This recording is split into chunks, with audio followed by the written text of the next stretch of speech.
dollar collapse, gold, silver, Bitcoin, global reset, new world order, economic collapse, economic news, political, geopolitical news.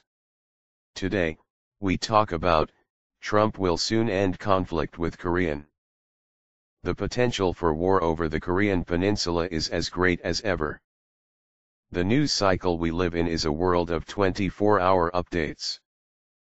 With what seems more like 24 minutes between when stories come and go, it is easy to lose focus on the major stories. The situation in North Korea is absolutely not going away. That's really important for investors to recognize, because this is going to come back again and again. Buying the dip is a successful strategy until it isn't. Now that we have entered the escalatory phase in rhetoric and military preparation, markets have still not come to terms with reality. In March of 2003, when the United States invaded Iraq, we could see that coming. The CIA director, George Tenet, was sending warnings. Secretary of State, Colin Powell, was speaking at the United Nations, and then President Bush declared Saddam Hussein a global threat. While the CIA bungled the pre-war intelligence, the point is that the orders to invade Iraq were given a year before. The same story is playing out now.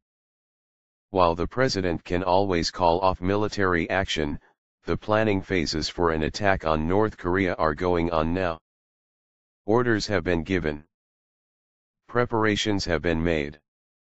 It is fair to say that contingency plans have been in place since the late 1990s. The North Korean issue was dumped in Donald Trump's lap. It is largely attributed to bad diplomacy and faulty leadership through the Clinton, Bush, and Obama administrations. There have been deals with North Korea put in place throughout the years that put hard sanctions on the regime. We've been down this road before.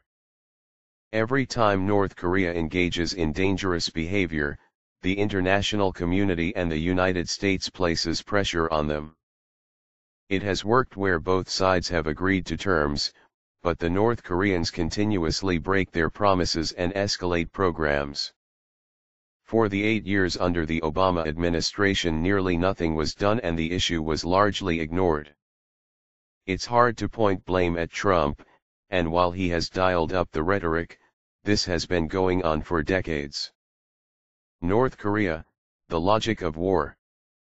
As tensions increase, there's going to be rising stock market volatility. This is where the logic of war comes in.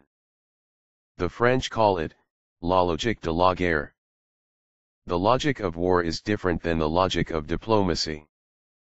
It refers to the dynamic of how wars begin, despite the fact that the war itself will be horrendous, counterproductive, and possibly end in complete defeat.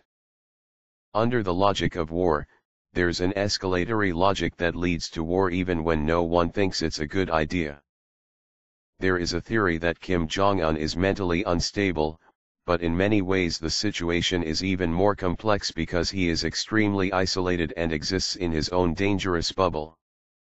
There are very few that have told the North Korean leader that he is going down the wrong path.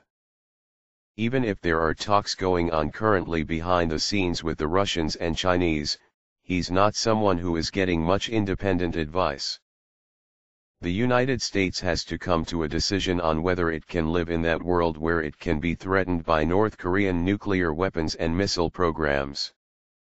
If the US were to attack, it would not just hit weapons systems. The aim would be to have regime change and greater stability that replaces it. For Kim Jong-un, looking at that outcome, it appears that he believes the United States is bluffing. North Korea is looking at the case in Syria a few years ago where a red line was given but no action was taken. That's why the logic of war is important. Kim Jong-un is able to operate with a logic of his own. His logic pushes him away from verifiable cessation of the arms testing and into some version of normalization with relief of sanctions. It moves him away from diplomatic channels and in the direction of pushing his missile programs as far as he can.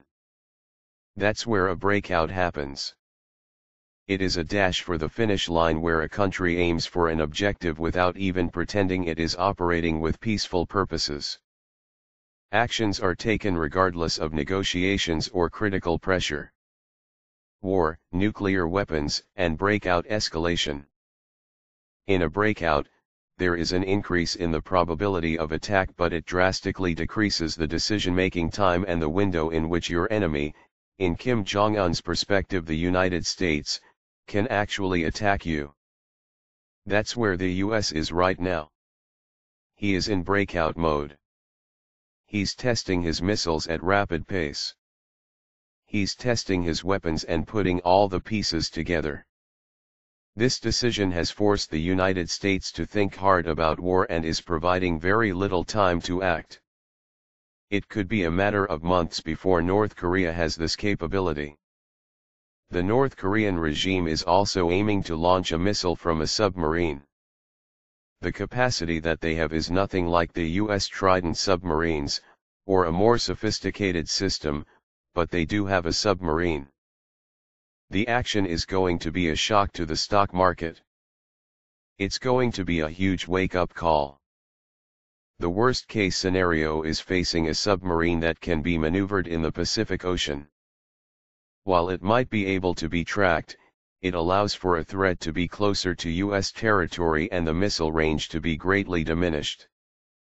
When that happens, that's going to change the equation enormously. That's going to be another shock to the stock market and add to more vulnerability there. The United States then has two choices. It can acquiesce, allowing a nuclear-armed North Korea to exist.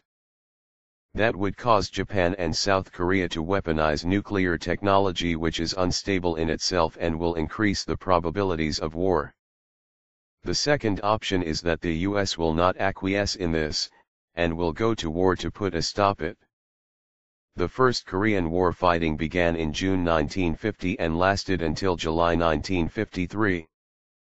There was no peace treaty but an agreement in an armistice where shooting stopped. The war was never technically over. It is a fight that could restart at any time. The next phase of the Korean War: who wins? My expectation is that it will restart, but this will be the end of the First Korean War. Before and after any conflict there would, in theory, be a lot of communication with China and Russia because they share borders with North Korea. China's interests are involved and any action with North Korea has the potential for a wider war. The actors involved could include Japan, South Korea, China, North Korea, Russia, and the United States. It is also worth recalling that Russia borders North Korea and has connected railroads and roadways to the region. What that means is that even if China were to cut off North Korea completely, they could still have weapons access from Russia. In the best-case scenario for the war, there would be regime change and China would be given assurances that fighting would not be within range of the border at the Yalu River. Under a new regime, any leader would have to be more stable than Kim Jong-un and acceptable to China. The big winner in a regional conflict is Russia. In different ways the US, China, North Korea, and South Korea all lose. Russia is well positioned to sit on the sidelines during of destabilization of East Asia, while the US goes deeper in debt. All of this will happen in stages, but the stock market will eventually get a wake-up call that we are headed for war.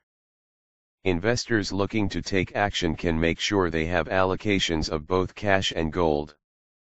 One of the best solutions to this threat is to allocate 10% of your investable assets into physical gold or silver.